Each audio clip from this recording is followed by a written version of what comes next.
see the Lord and give thanks unto the Lord, for he is good, for his mercy endureth forever. Let us all stand as we sing and praise and worship.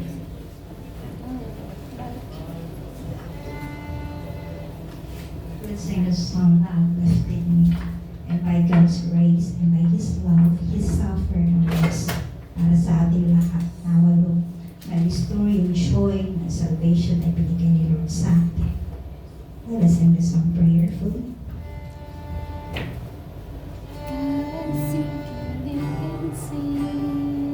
Sing it. I was sinking deep in sea, far from a peaceful shore, very deeply staring in, sinking to rise no more. But the master of the sea heard my despairing cry.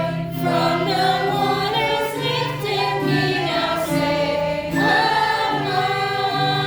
Love lifted me, love lifted me, when nothing else could help.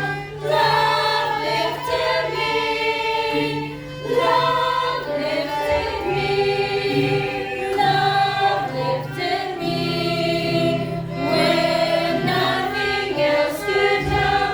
Love lifted me. All my heart to Him I give, ever to Him I cling. In His presence rest and sleep, ever His praises sing. Love so mighty and so true merits my soul's best song. Faithful, loving service due to Him belongs. Love lifted me, love lifted me, when nothing else could help. Love lifted me, love lifted me, love lifted me, when nothing else could help. Love lifted me.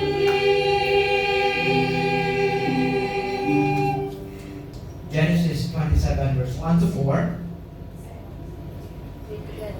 Okay, we will read this together. Okay, shall we stand, please?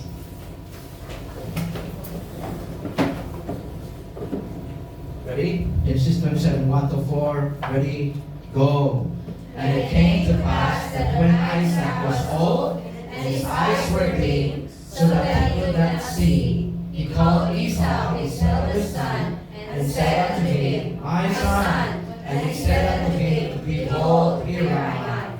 And he said, Behold, now I am old, I know not the day of my death.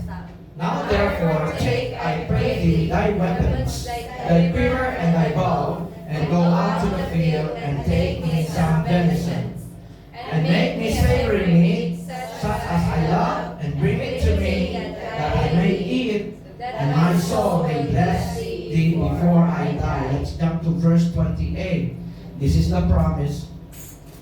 Ready? Go.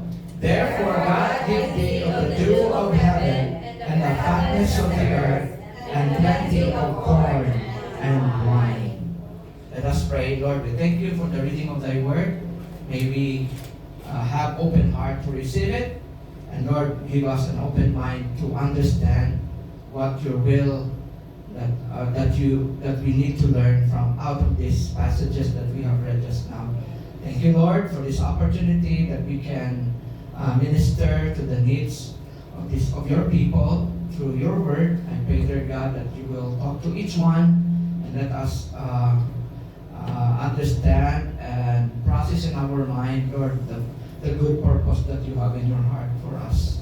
And Lord, thank you for giving us a bright future, because you have promised you will be with us even to the end of the age. Thank you, Lord, and we bring back to you our praises and thanksgiving. In your mighty name we pray. Amen. So, we know Jacob is a simple and natural man like us.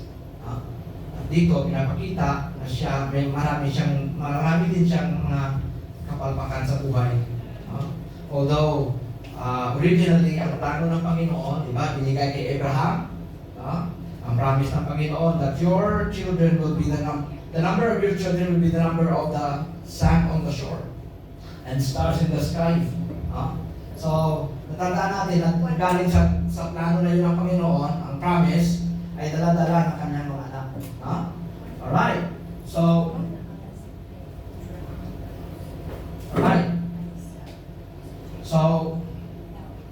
we see here that as they go along sa kanilang mga buhay, na unti-unting binabago o tinatransform sila ng Panginoon. Although, sabi ko nga, gaya natin, sila ay makasalanan din. But because, if we study the book or the life of Jacob, then we will see, makikita talaga natin kung anong klaseng tao siya. Or talking about the family na siya na bilong, sinong tatay na gani? Isaac. And Isaac has 2 sons. Okay? Actually, they are twins. Jacob and Esau are twins. So sabi natin na I cannot say na they are identical twins kasi iba yung physical qualities ni Esau, iba din si Jacob. Dahil si Jacob ay isang homebody at si Esau naman ay hunter. So araw-araw, iba-iba yung activities niya. So makita natin na sa mga physical active na tao, yung body composure niya iba, ang profile niya. Actually, the Bible said na ang kanyang skin iba, mabulbulon siya, mabalay luhon. While si Jacob naman niya, medyo makinis na makinis. Kasi anda na sa bahay. Alright? So, dyan ang pinagkaiba nila. Okay? So, however, ang isang hindi maganda bagay na nakita natin sa buhay ni Jacob, siya ay conspirator. He became what? He became a what's called that? He was involved in conspiracy with his mom para i-trick ang kanyang tatay. Alright. What else? Through deceit and trickery, Jacob acquired not only the birthright of Esau, his brother, but also his blessing. So, as we study further, to make the long story short, in-trick ni Jacob ang kanyang brother. That cost him a very big lesson na kanyang na learn. Alright? So there is a good lesson out of the bowl of porridge. So ano ang big deal? Dahil in-exchange na yung porridge sa kanyang birthright. That later we will know.